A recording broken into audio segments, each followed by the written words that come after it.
Welcome back to Angie and Christie Right Now.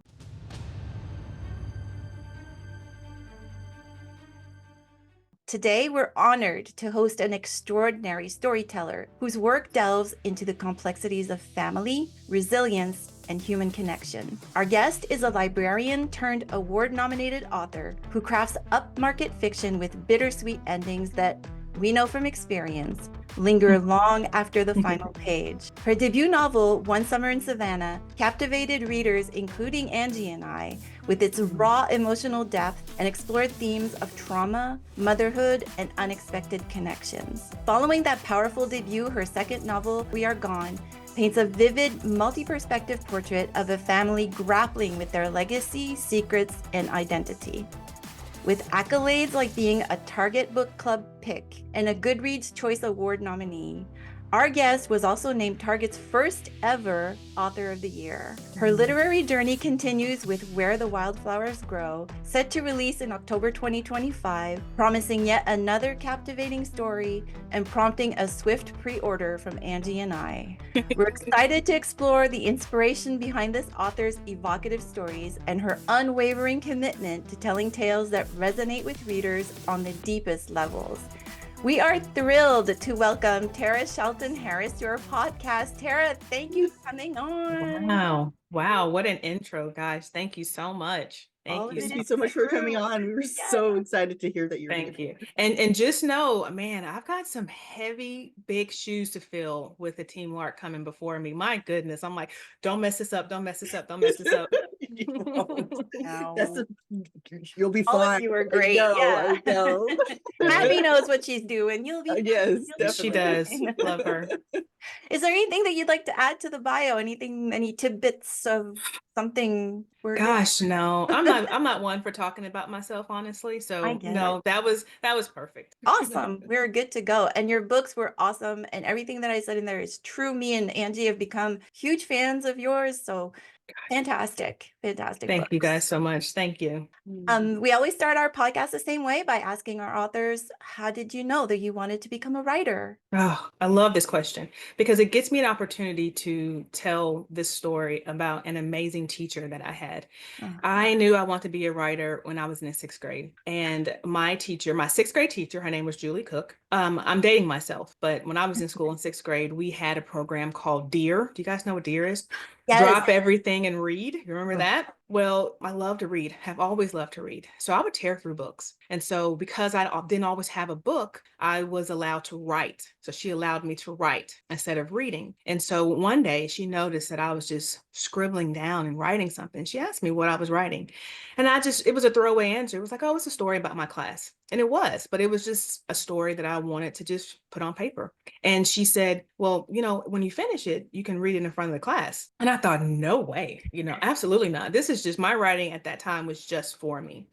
And so it took her most of the year to convince me to eventually read this story in front of the class. And so at the end of the year, I stand up there and I'm shaking with my little notebook and I'm reading this story. And they laughed at the jokes that were in there and they reacted to things that they should have reacted to.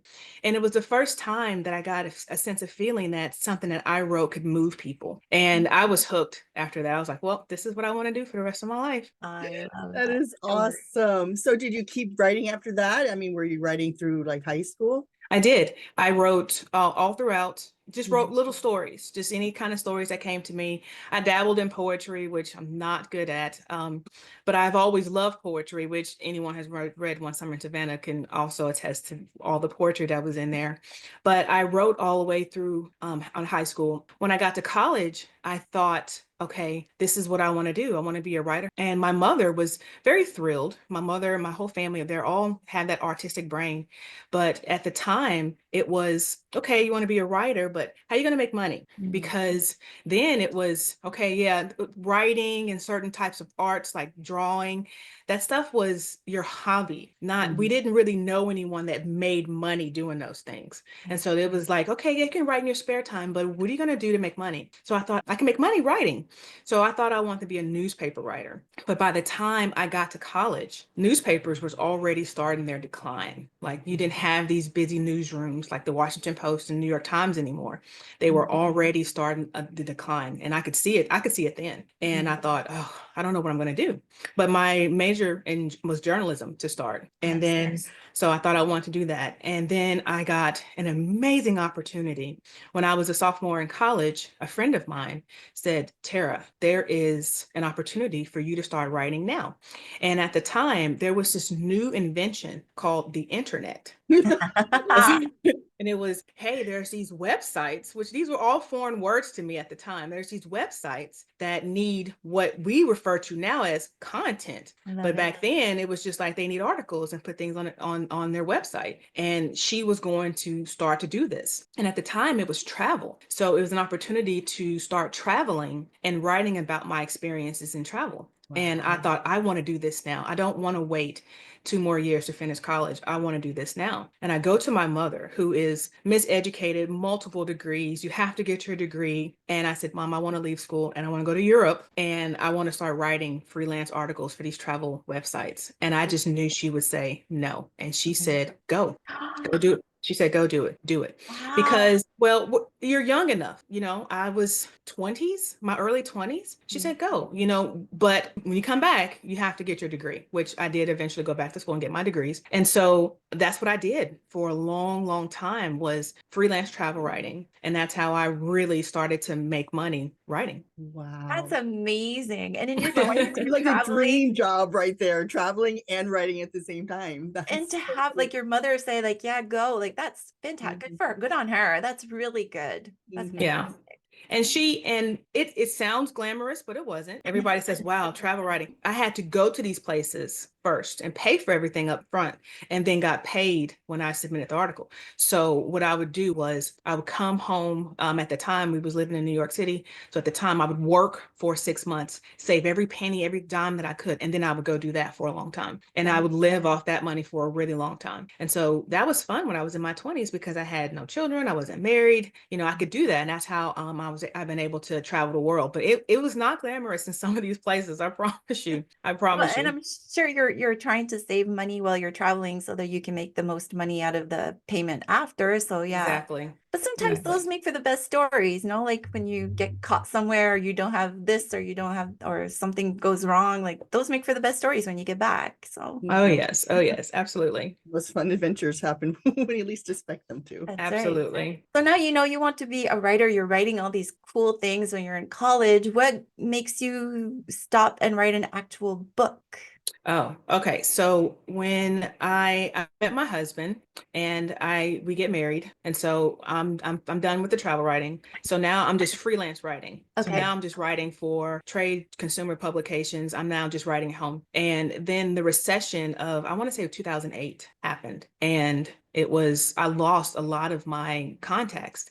I got to the point where magazines and editors was reaching out to me, Terah, can you write an article about this? Can you write an article about that? And I was sustaining myself just on that. Then the recession happened and they lost a lot of their budgets, their freelance budgets. And so it was like, okay, what do I do? So I went to start working as a librarian. I was a library page as a part-time job to make sure I had something coming in. My husband's been a teacher for almost 25 years, but I was like, I need to make money too. So I started doing that part-time and still writing. So I was there, and a lot of my freelance contacts had dried up. I thought, okay, this is the time to write a book. Now, I always knew that I wanted to write a book because I had been writing these short stories that had started to get longer and longer and longer. But I was always afraid of it, because to write a book, my goodness, and my books are not short either. Like my books are 400 plus pages. It's an overwhelming thought to sit down and to write a book with, okay, you have to have a story that people, want to read about, and characters that people want to care about. And it was overwhelming for me. So I kind of ran from it for a long time.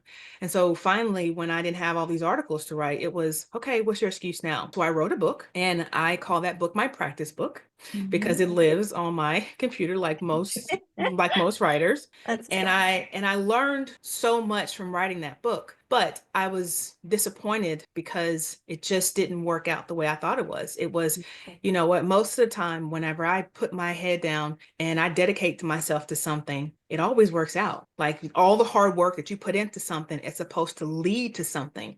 And this was one of the first experiences of mine that did not lead to the outcome that I wanted it to. And it was hurtful for me for a long time. And I thought, well, you know what? I did that. I'm not writing another book. So I'm just going to stick with these freelance articles. And at the same time, I started moving up in the library world. I fell in love with librarianship. So I kind of put writing on the back burner for a really long time because there was a long break between my practice book and One Summer in Savannah. You know, I always tell people that I feel like it's my call to be a writer. And it was something that I feel like God planted in me to be a writer. And just because you say you're not writing anymore or you don't want to write another book anymore doesn't make that feeling go away. If you're called to do something, it's going to come back. You can drown it out for as long as you want to, but that seed is always going to sprout. It's always going to be there.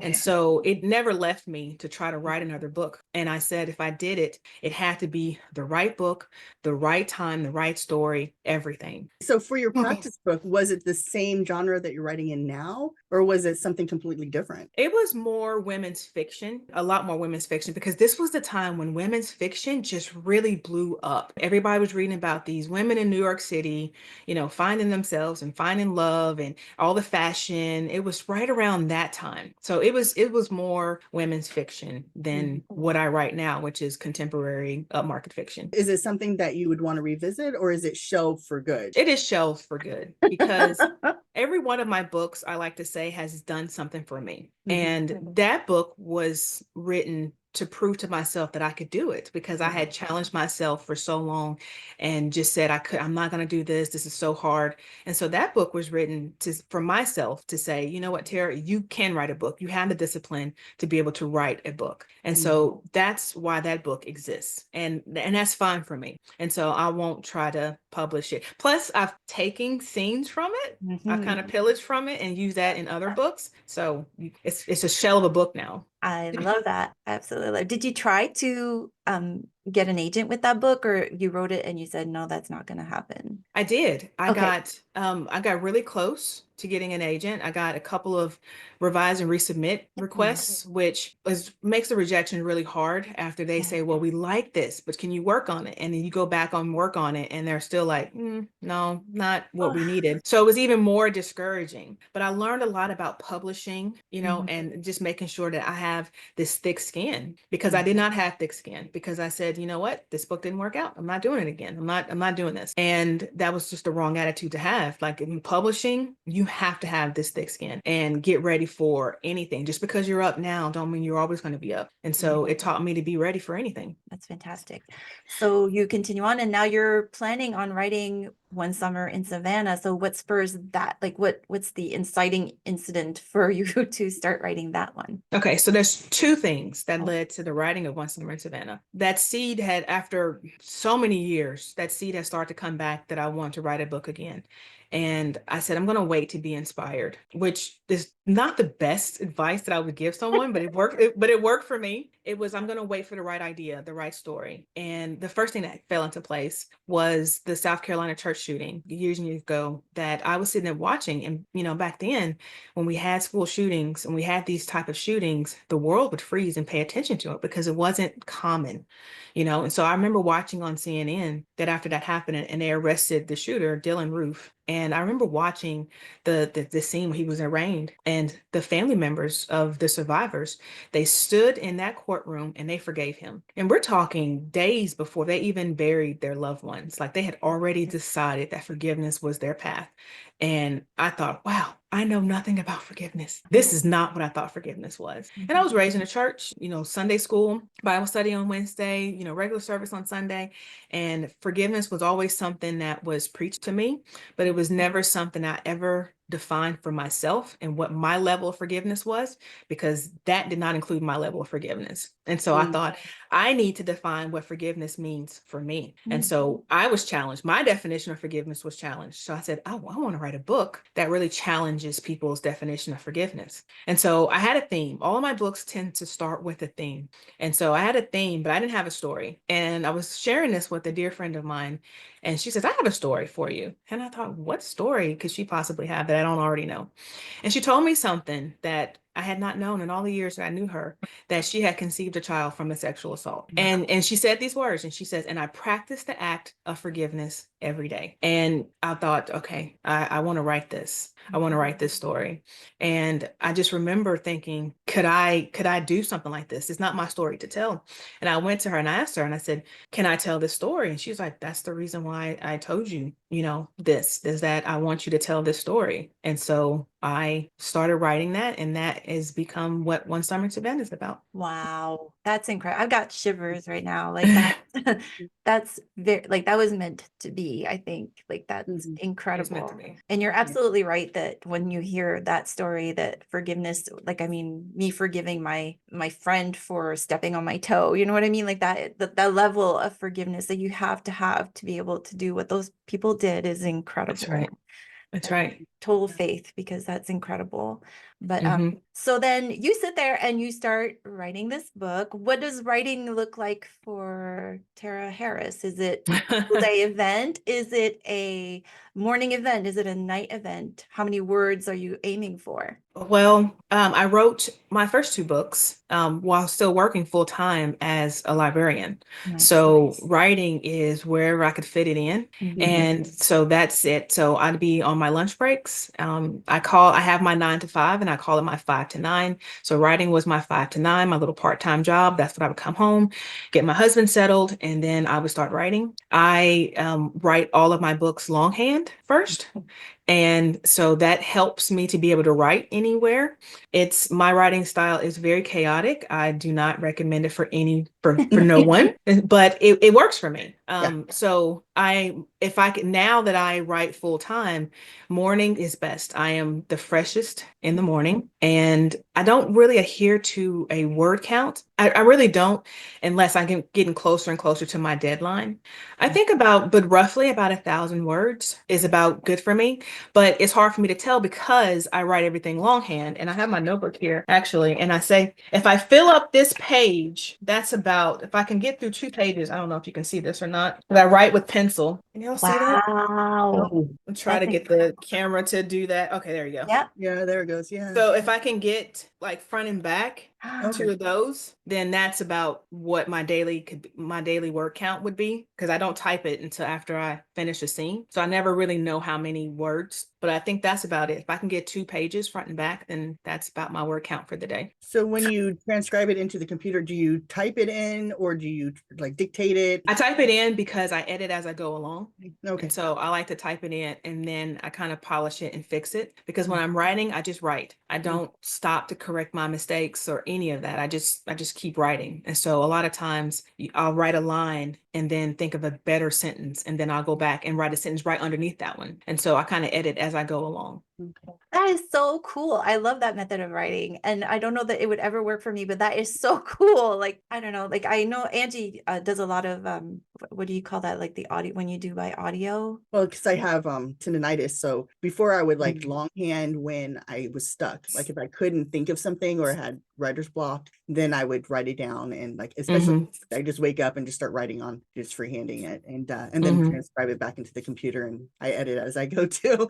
Yes. Oh yeah. Yes. But then, the faster I type, I can keep up with my thoughts too. So I kind of go back and forth depending on which one it is. But that's opposite for me. When I'm typing, I can't write on the computer. It blocks me completely up. But when I'm just sitting somewhere with my notebook and a pencil, it flows so much better for me. And so whenever I feel like when I'm typing, I'm fixing this and I'm getting blocked, I'll put my computer down and just pull out my notebook. And it's a very chaotic thing because I have like little pieces of paper that has like writing like all over it. I write on anything that I could find. But it helps. Yeah. I love that. That's so cool, because that means like every time that you have like a 20-minute break or something like that, you can write. Whereas for me, I would have to like, oh, let's go to the office. Get the computer, sit down. Yeah. And then I have to get myself in the mood. But no, you are just boom, let's do it. So that's fantastic. Doing it that way, it's helpful because I don't see scenes whenever I write. I hear voices. My characters speak to me. And so I can be in the middle of a meeting and let's just say,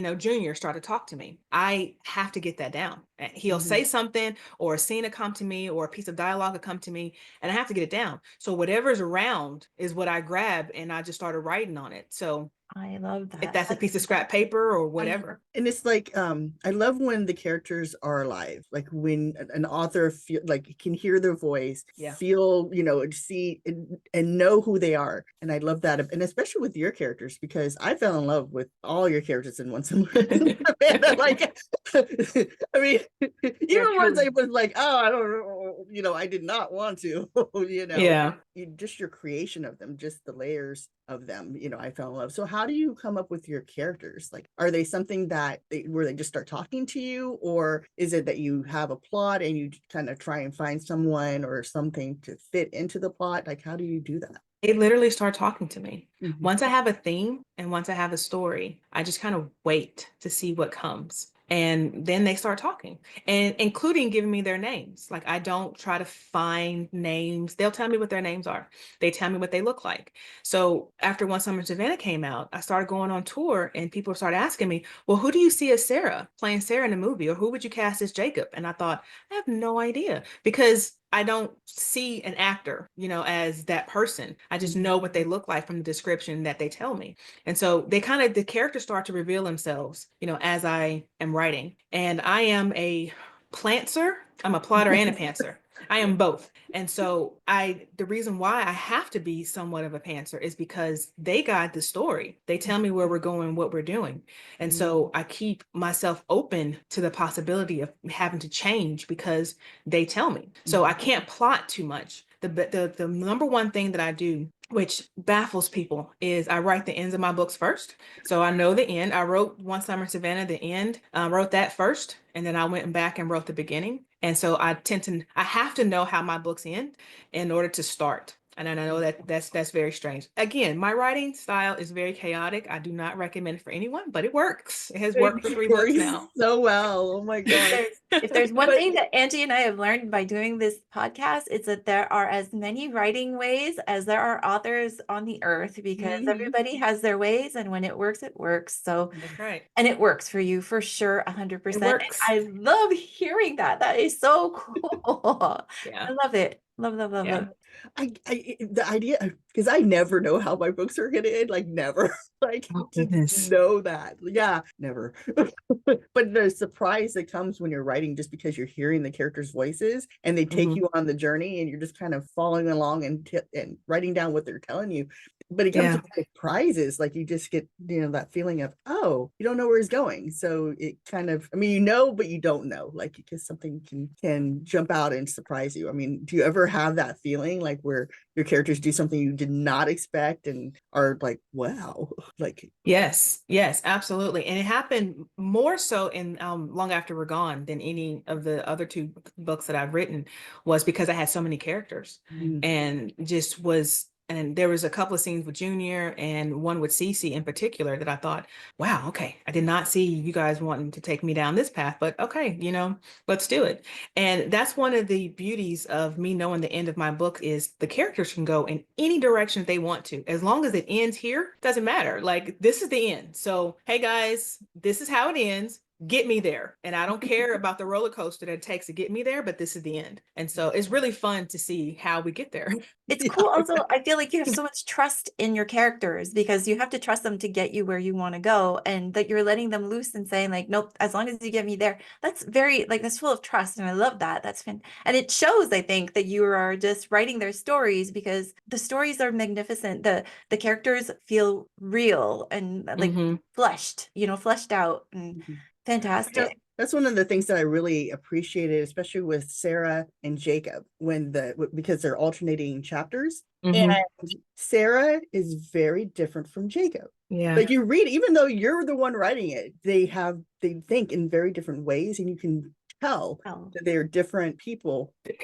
Yeah. I never as a writer, I never want you to hear my voice. Mm-hmm. That is an issue for me. Sometimes when I'm reading other people's work that I feel like, wow, would that character have said that? Or is that the writer inserting that? I'm very mindful of that, making sure that I stay in keeping and true to my characters. And so that's why I give them so much, authority to be able to do whatever they want, is because I never want you to hear my voice. Now, I'm going to hazard a guess that drafting is easier for you than editing, or maybe not. That's a tough one, because drafting used to be easier for me when I was still working full time. And it was, okay, you have to write. Like, you may not feel like it, you may be tired, but you have to get this down because, you're on deadline. Or no, I was not on deadline when I wrote my first 2 books. So drafting was a lot easier for me because I had so much time. I can just write. Drafting for my 3rd book, Where the Wildflowers Grow, was probably the hardest for me because I have all this expectation that was on my shoulders. I had a deadline looming, and then I had all these events and festivals and things to do.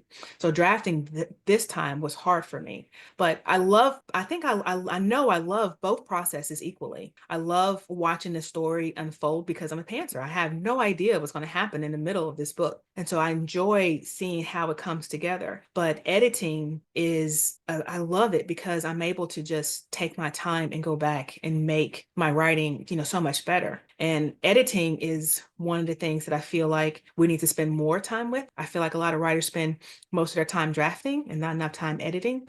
And so I try to do that. So I've spent more time editing my 3rd book than I have my first 2 books. I like line level, sentence level editing, like not even just like, is this the perfect sentence? Is this the perfect verb? What am I trying to say here? Is this scene big enough? Or maybe is this too big? Am I telling? Am I showing? I try to hit that level when I go back and edit, because my drafts are not first drafts when I finish, because I edit as I go along. So they're more like second drafts. And so I've got everything down. And so now it's a matter of just really making the writing polished, at that point. So I was curious about, in One Summer in Savannah, the poems. How did you? That was brilliant. I mean, I loved the way you had Hosea speak. And I just loved all the poetry that you had in it. And how did you come up with the idea of doing that, and then finding the poetry to fit each scene the way that you did? It was amazing. Yeah. Okay, so you're probably not going to believe this, but most of the poetry came second nature to me. Remember that promise of my mother, I'd go back and get my degrees? Well, I went back to college when I came home from traveling, and I majored not in journalism this time, I majored in English. And we, as English majors, we had the option of taking all these poetry classes. And remember, back in 6th grade, I tried my hand at writing poetry. So I've always loved it. And so I took a lot of poetry classes, and it was just kind of beaten into me. And so the same way that people have memorized songs and song lyrics, I have poetry memorized. And so I knew when I was writing this book that I had to use poetry that was in the public domain, because I was a debut author. I didn't have any money to be paying paid for these rights to use these poems. So I had to use everything in the public domain, which is the poetry that I learned in school. A lot of Whitman and a lot of Yeats, and that's the stuff, a lot of Emily Dickinson. This was the stuff, the older stuff. So that stuff came second nature to me. And then as far as Hosea speaking in poetry, it came to me because I never want people to pick up my book and feel as if they've seen or read this story before. My characters and all the books I write will have some uniqueness to them that's just different. Alana couldn't wear watches, and I love that. people were like, is that a real condition? And I said, yes, that is very much a real condition. And in Long After We're Gone, Junior has nosebleeds. And someone said, oh my goodness, I haven't thought about someone having a nosebleed in forever. My characters have these unique things, that kind of circumstances that happen to people. Where the Wildflowers Grow, Lee, she sleepwalks. And I just want to highlight, just these little unknown things. I don't want people to feel like they have this character completely figured out. And so I knew I wanted Hosea to do something non-traditional. And so he just spoke in poetry. I have to tell you, I don't know if you're a sci-fi fan, but Angie and I are. And one of my favorite episodes of Star Trek is when they meet, they go on a planet, or actually, no, it's Picard is stuck on a planet with another alien. And the only way that he speaks is in stories and snippets of stories. Wow. And it's my favorite of all time. And when I picked up your book and I saw what you did with One Summer in Savannah, I was like, this is so amazing. It was crafted very, very well. And it makes you think now, like, so how does he tell his child, like, go clean your room? And then you mention it in the book that she actually tells somebody, like, sometimes I just wanted him to be able to tell me, go pick up your socks or whatever, so wow, it was really, really good. But it gave me goosebumps the first time I saw that, because like, oh my God, this is exactly so cool. Hosea is loosely based on my grandfather. When I was Oh, very young, he suffered a stroke. And okay. so for the rest of his life, he couldn't speak. So for the rest of his life, we had to decipher his meanings through Yes. sounds he made and gestures that he made. And I wanted to honor him in some way. And so I thought, okay, this character is going to be loosely based on my grandfather, but I also needed Hosea to speak something. And I thought, why not poetry? Because when you read a poem, after you read it, what are you doing most of the time? You have to decipher what this poem means. And so that was the same for us when he would communicate to us what he was trying to tell us. And I cannot tell you the number of people who have emailed me or approached me at events that said, thank you for writing about either a neurodivergent character or a mute person. My grandfather's this, my son doesn't speak. So many people who have a non-traditional way of speaking. And I didn't even realize that it was going to have the impact that it did. Totally. I can totally see it. Yeah. So when you are writing your books, are you writing for yourself or are you writing for the readers? Like, do you have readers in mind, an audience in mind when you're writing? Not really. I write to tell the stories the characters want me to tell. Okay. And that is just the easiest way to say it. I can't write for readers because I suffer from debilitating imposter syndrome. And so if I start thinking about writing for readers, I would never write another book. It would not happen. And so I have to just write the stories that need to be told. And that's just the easiest way for me to write. Well, you're very brave. Anyway, sorry, we just love to Oh, you're writing to death. the book is like One Summer in Savannah is a very special book. I find like it hits all of the right buttons. And then I read long after we are gone, I started reading it and you hit different buttons, but in a different way that would like, I mean, your writing is superb. I can't say it enough. I can't be a big enough fan. Oh, thank you. Thank you It's so one of much those for things writing. where Christie said when she finished One Summer in Savannah, she said, Yeah. I don't want to leave her world. I don't. Oh, wow. And so It's true. I didn't want to pick another book up because I didn't want to, because I knew I wanted to read long after we are gone. And I couldn't right away. Like I had to take a day and just say like, okay, we're going to say goodbye to Sarah and Jacob now, because it was just, That's so great. No, it was very good. That's the ultimate compliment from someone who suffers from imposter syndrome. So thank you so much for that. No Well, and problem. it's There's funny no 'cause reason I'm for like- you to. Yeah, I know, right? Because I'm like driving in my car as I'm reading these stories, and I had to stop and go to work, and like I'm going throughout my day, and I'm thinking about Sarah, and then another time I'm thinking about forgiveness and how this one, and just because I don't know the way you tell this story, there's a lot of mystery to it because I think the characters hadn't told you what was going on at the time when you're writing it, right? It's good. And so for us, it's a mystery too. And I'm like, okay, so who are these people? What happened? And as I'm going, just kind of unfolded like a little onion, and we're like, okay, here's another layer, layer, like, right? Wow. And see, Angie, that right there is why I love what I do. Yeah. When I started writing One Summer in Savannah and I was almost finished with it, I didn't know what type of writer I wanted to be. I knew that I wanted to write books, but what was going to be my niche? What was going to, out of all the books that comes out every year, how are you, Terah Harris, going to stand out against all these books? And I didn't have an answer to that question. And at the end, I realized this is what I want to do. I want to highlight circumstances and conditions that happen to people every day that we don't talk about, that we don't know enough about. And I want to challenge people to do research, to think about those things. And for you to say, it's like an onion. And it's like you were just thinking about forgiveness that day. That is such a compliment to me, because that is why I want to write. I want people thinking about their definition of forgiveness. I want people thinking about heirs property and how this is still happening today, and highlight that condition that's happening to people that we just don't know enough about.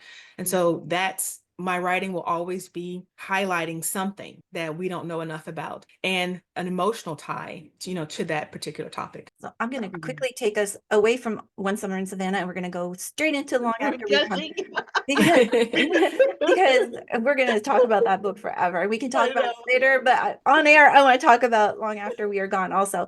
So you got your agent with One Summer in Savannah. I did. And we've interviewed a lot of your agent siblings, and we love all the Lark group. So thank you, Abby, for picking the best of the best of the best.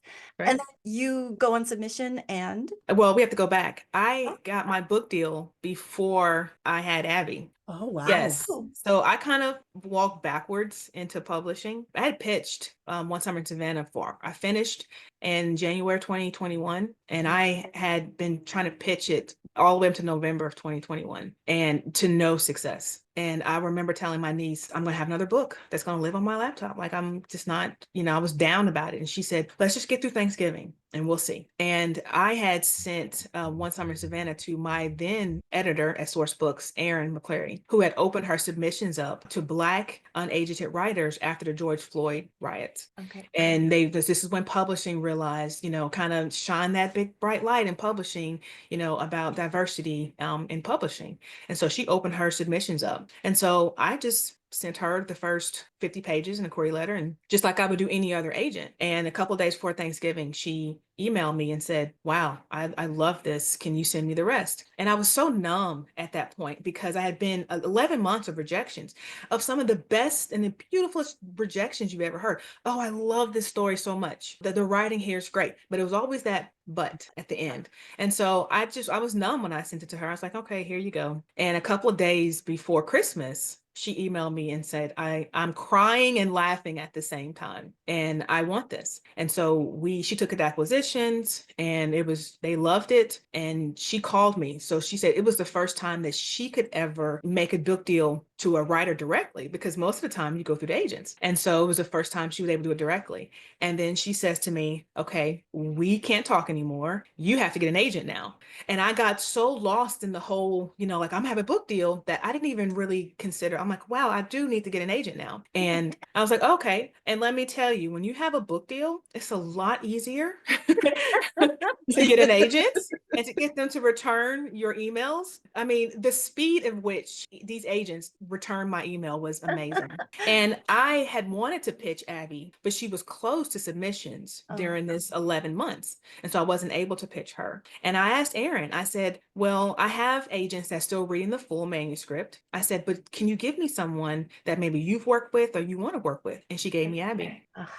And she gave me Abby. And I was like, okay, great. And Abby read it and she loved it. And she was the first agent I spoke to. After that, I didn't want to speak to anyone else. I had all these offers lined up, and we're talking big agencies, major, huge agents. If I drop the name, you'd be like, oh, wow. And I was like, no, it's Abby. It was Abby from the beginning. And so I went with Abby. I love Abby. We've never met Abby, so I can totally understand why. Well, and it was totally meant to be. I mean, the way it happened, the fact that the editor wanted you to have her. That's right. She was willing to read and then fell in love with your book. That's right. It's just, I just love when that happens. So you don't go on submission for One Summer in Savannah then? And is this a one or I've two never been. deal? I've never been on submission. That's incredible. Was it a 3-book deal? I mean, were the other two also included in the offer? It was a 2-book deal. So One Summer in Savannah and Long After We're Gone was in that first book deal. And then in January of this year, I signed another 2-book deal. So I love the fact that you have another one coming too. Yay!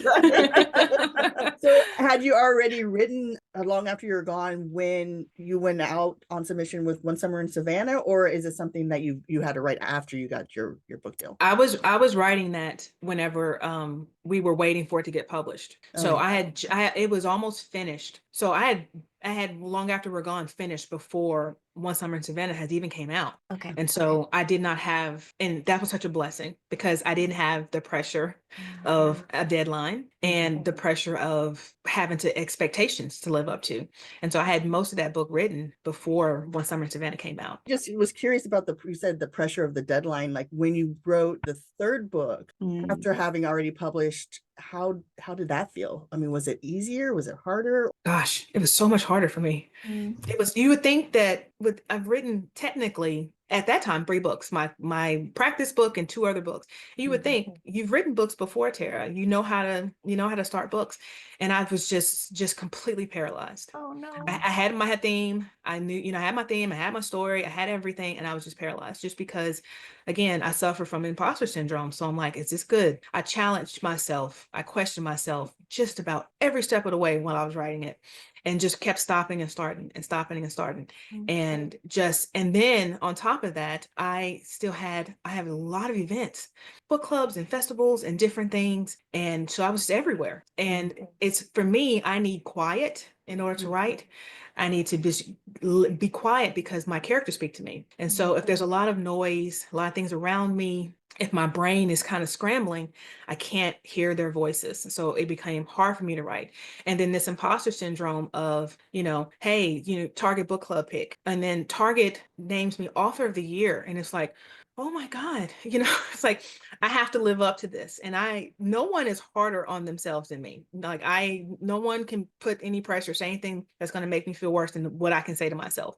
And so I just was kind of paralyzed by that and just kind of went along with it. And then now there's this looming deadline, like you have to have it turned in by this time, deadline.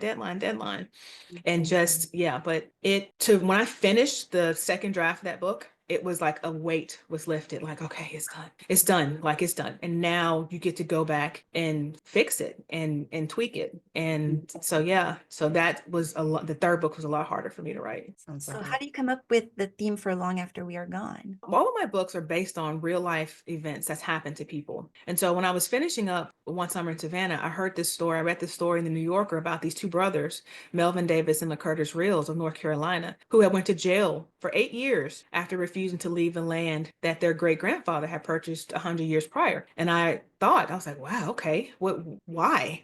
And when I finished reading that article, I was frustrated and upset, not only about what happened to them, but I'd never heard of the term heir property before. And so I thought, okay, this is it. This is what I'm going to write about. This is my next book. And I always know what my next book is before I finish the book that I'm writing. So I was like, this is it. And so when it came down to the theme of the book, it was, let's think about what heir property is. And a lot of time it's this intergenerational trauma that a lot of times is passed down from one generation to generation. So I knew I wanted to tell this intergenerational trauma story and about letting go. And I said, that's it. There's my theme, about letting go.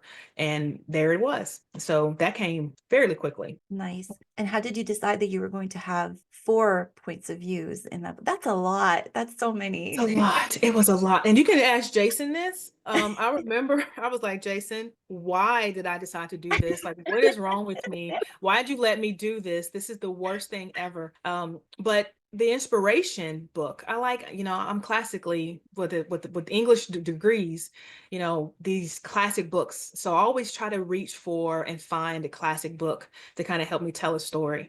And one of my favorite books of all time is As I Lay Dying by William Faulkner. Okay. And he used 16 points of view in order to tell that story. And I thought, wow, yeah, okay, this could be inspiration for me. And if you can believe it, there were originally supposed to be 5 Solomon siblings.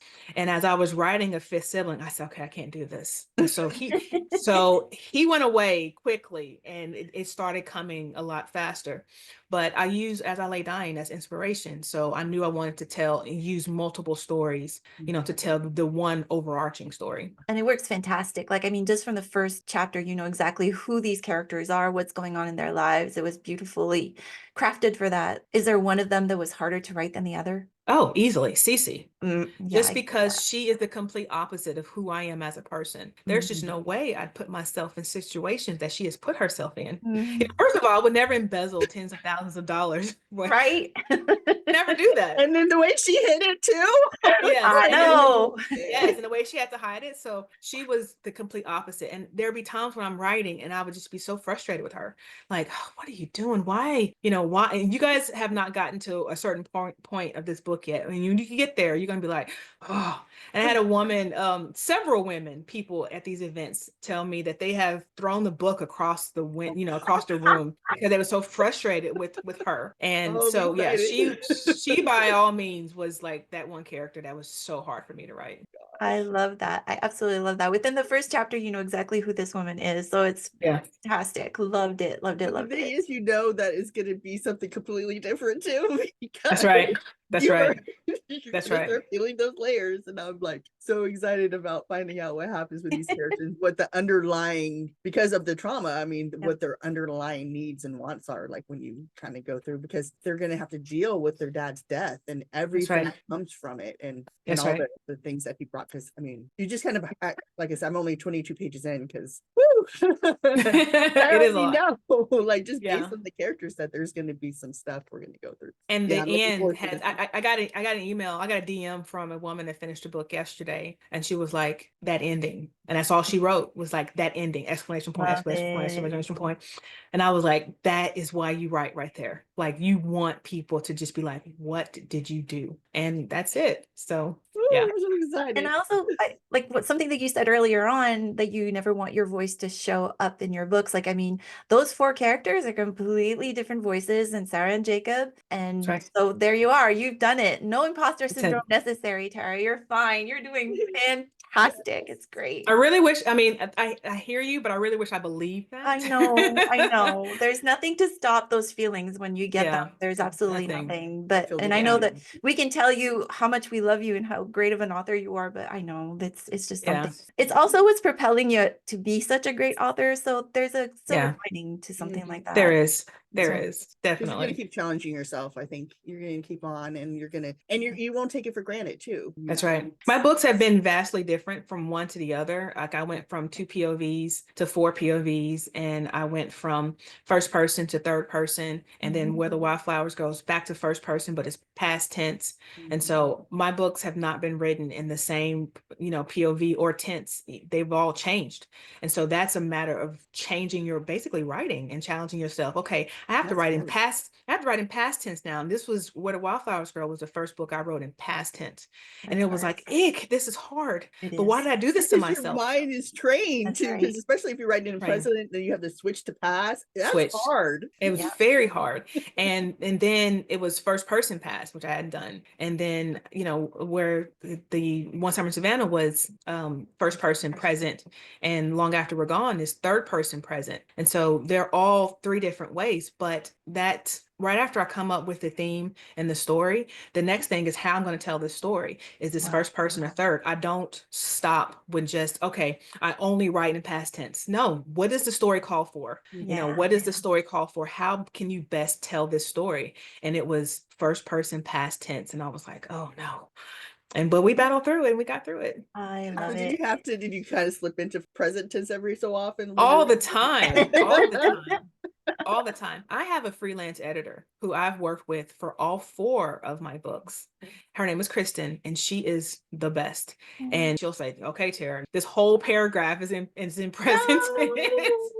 I'm like, oh, okay, yeah, she's right. Yeah, so she kept me. It was a lot of red for Where the Wildflowers Grow. So yeah, it was worth all the edits. It was worth all the edits. Yeah. For sure. What's the one thing that you think you've done in your career that's gotten you where you are now? good. Okay, so it's 2 answers. One is my faith in God, that I just trust Him to lead and guide me in everything that I do. And the second thing is I feel like I'm really stubborn. I feel like I'm really stubborn when it comes to, despite the imposter syndrome, I'm really stubborn about my writing and the stories that I tell. And I was talking a little bit about the line edits and, how do you tell a story? I don't write a sentence and I'm done with it. I write a sentence and I look at it and I analyze it. Or then I read a paragraph and I analyze it, and I read a page and I analyze it. Is this the best way? Is this the best verb you can use? I had a professor tell me a long time ago about the use of inactive verbs and how they just destroy writing. And so I'm kind of anal about not having a lot of is and was and wers in my book, because they slow the book down. They're more telling than showing, and your sentence is not as strong. And so I think it's that. And I think it's about waiting for that inspiration to come and writing stories that you cannot find on the shelf. One of the things that I feel like One Summer Savannah took so long for it to sell was because there was no comps to it. There's no book that exists, that's like One Summer in Savannah. Very close to, there's no books that really exist like Long After We're Gone. And same with my third book. I just, it's just about being anal and stubborn about telling different stories, and then how I'm telling them. And it's about making sure that everything just kind of lines up. Absolutely love that answer. It's so true too. Being resilient in writing and publishing is very, very nice. Okay. That's right. When any of your books, what is, or you can pick a book that you want to talk about. When a reader picks up that book, what do you want them to feel? Like, what do you want their reaction to be? Like, let's say I pick up Long After We Are Gone. What do you want me to feel when I close that book? I want them to, well, a couple things. I want them to understand what air property is, and to be able to the idea of that topic, and to speak about it, to talk about it. If they have air property, if they know someone or suspect someone to be more knowledgeable about what this is and how it's still continuing to disaffect Black Americans in the United States. That's number one. And number two is about letting go of things that no longer serve you. What are you holding on to that you have just been, your fist is so tight that it will serve you better if you just open your fist and allow that thing to just fly away. And all the Solomon siblings are holding and hiding these secrets. And they come to learn that, you know what, we don't want to hold these secrets anymore. We don't want to do this. And so it's about, what can you let go of that you've been holding on to? Love it, love it, love it. I love also, I wanted to mention, I know we're going along, but I don't care. At the beginning of your books, you always have like a Dear Reader section. And I loved that, like the introduction. That I wish more authors did it, actually. Like it gives you, like, it slowly puts you in the right frame of mind to read the rest of the book. And I absolutely love it. Continue doing that if you can, because that's awesome. It's one of the things. I was a collection development librarian for almost 18 years. It's one of the things that a lot of readers has slowly begun to tell us that they wanted to see in books, was trigger warnings and content warnings, to kind of warn people about these sensitive topics. And my books, I like to say I write upmarket fiction with bittersweet endings, because my books deal with these emotional topics. And I want people, if they see themselves in that book, to be able to warn them, to say, hey, you know what, this may be triggering for you. You may want to consider not reading it, or be prepared for what you may read. And so I feel like that's only fair. So all of my books will have these trigger warning, content warnings. We're going to do our speed round question, which is 10 questions that we ask our authors, just so that our audience can get to know you in a different light. I'm ready. All right, here we go. If a magic wand could make you an Olympic athlete for any sport, which one would it be? Oh, track and field. I want to run. I want to be a fast runner. I want to win the gold medal for the 100. Easy. That's easy. I love that. That was so quick. You were confident with that. I love that. Number 2, would you rather read people's minds or talk to animals? Read people's minds. Ooh. Easily read people's minds. Yeah. That would be like spooky and scary all at the same time, I think. Yeah. Number 3, if you opened your own restaurant, what kind of food would you serve? Breakfast foods. I can eat breakfast food all day long. So it would be a breakfast restaurant. Eggs and waffles and bacon and sausage. Yeah. Grits. Yeah. There's nothing better than breakfast for dinner. I totally agree. Number 4 is there a book that you keep rereading? Or in your case, maybe some poetry that you keep rereading? I love Mary Oliver, the poet, Mary Oliver. So I read a lot of her stuff over and over again. And I read pieces of my favorite books whenever I'm about to go into writing. And so for me, that's Celestine. Just the voice of that book is just so strong. So I tend to just like get inspired by reading pieces of that. I love that answer. Number 5, what is your go-to good vibe song? I have so many. Like what kind of what? It's or... easily like anything. Journey, Don't Stop Believing. I love that song. I mean, it doesn't matter what kind of mood you're in. You start playing that, everybody's like bobbing their head. Like it's going through my head now. It's going to be an earworm for the rest of the day. Sorry. It's all good. It's a good song. Number 6, would you rather play the hero or the villain in a movie? I love villains. I you know what? I had to say villain. I feel like the villains can have the best reactions, the best, you get to be this so raw by playing a villain. So I'd say villain. Yeah, and they have the best backstories too sometimes. They do. They do.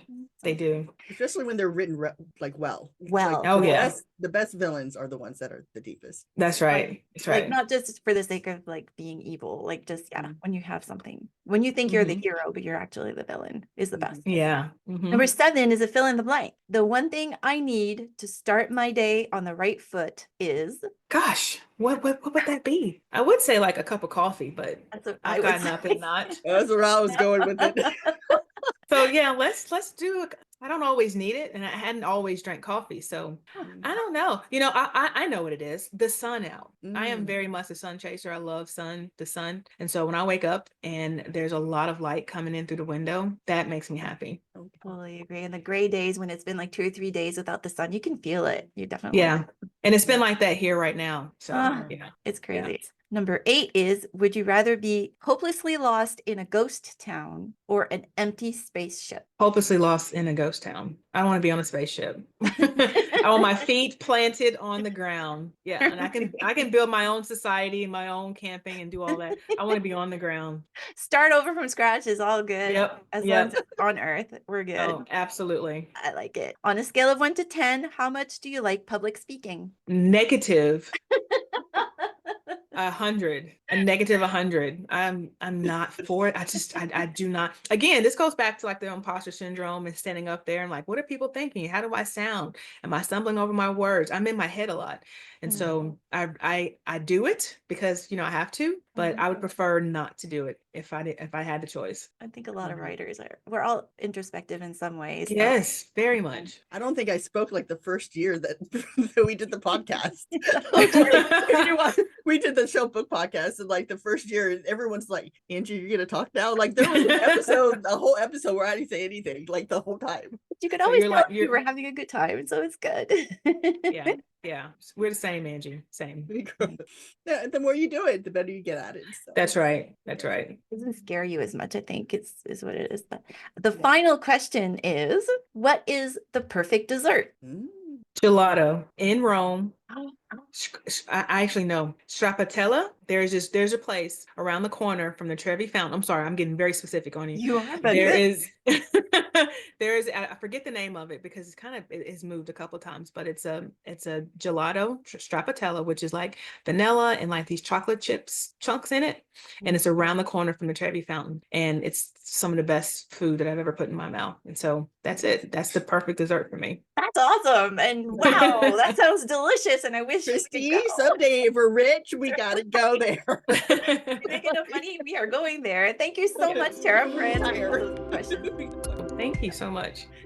Hi, I'm Terah Shelton Harris, and I am the author of One Summer in Savannah and Long After We're Gone. And this is the back cover description of my book, Long After We're Gone. Don't let the white man take the house. These are the last words King Solomon says to his son before he dies. Now, all 4 Solomon siblings must return to North Carolina to save the kingdom, their ancestral home and 200 acres of land from a developmental company that has set their sights on turning the valuable waterfront property into a luxury resort. While fighting to save the kingdom, the siblings must also save themselves from the secrets that they've been holding on to. Junior, the oldest son and married to his wife for 11 years, is secretly in love with another man. Second son, Mance, can't control his temper, which has landed him in prison more than once. Cece, the eldest daughter and lawyer in New York City, has embezzled tens of thousands of dollars from her firm's clients. The youngest daughter, Toki, wonders why she doesn't seem to fit into this family, which has left an aching hole in her heart that she tries to fill in harmful ways. As the Solomons come together to fight for the kingdom, each of their facades begin to crumble and collide in unexpected ways. Told in alternating viewpoints, Long After We're Gone is an explosive and emotional portrait on the power of family and letting go of things that no longer serve you, exploring the burden of familiar expectations, the detriment of miscommunication, and the lessons and legacies we pass on to our children.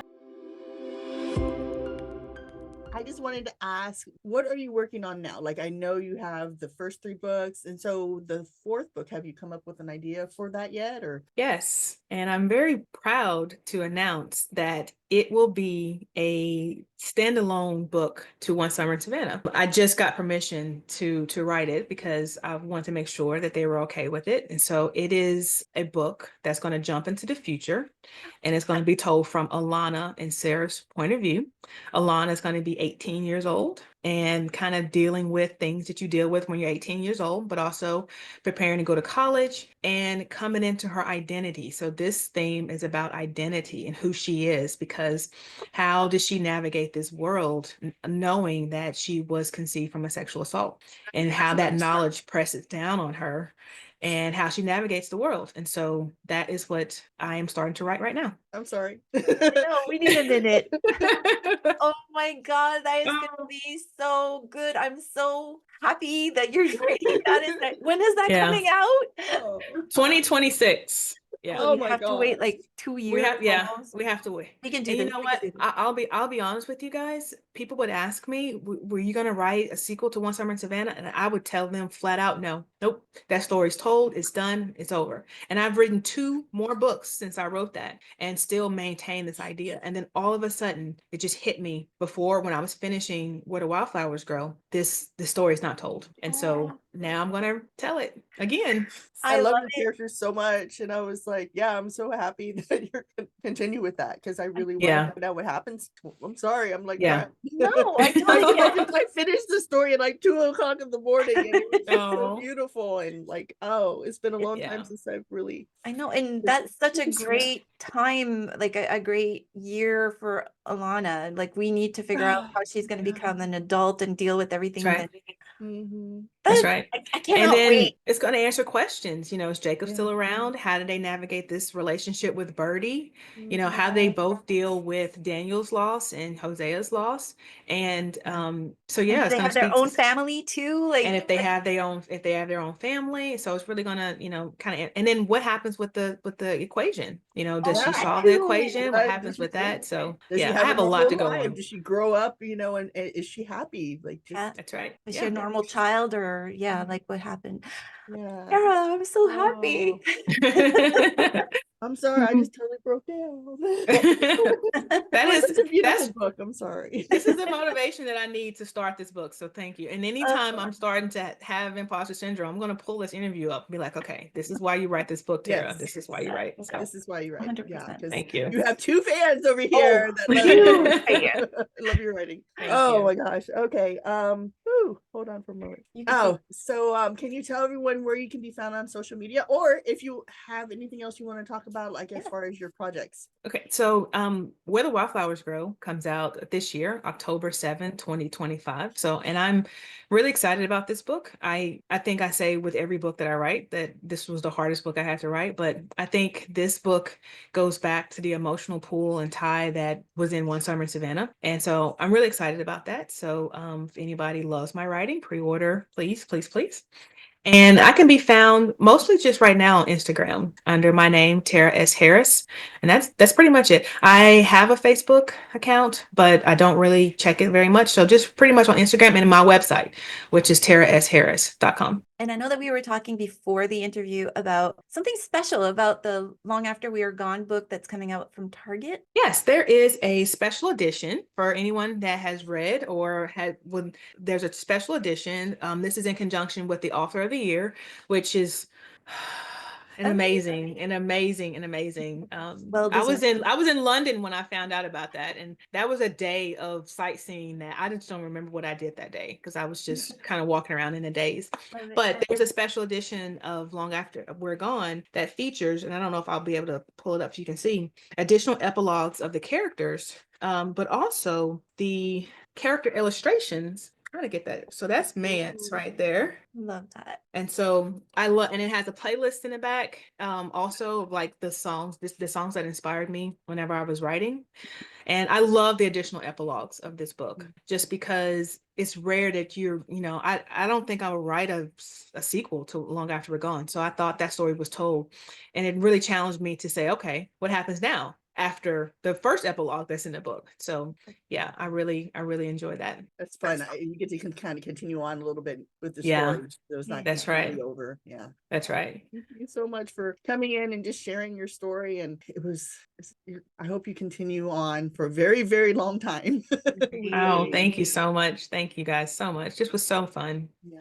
Okay, everyone, we have to say goodbye. If you haven't watched any of our other author interviews, please stop by, check out a playlist. Terah is going to be joining the rest of her Lark siblings that That's we right. interviewed. So if you haven't watched any of them, please do. As always, please like, subscribe, and hit the notification bell if you want to keep watching our videos. And we just want to thank Terah so much for coming on.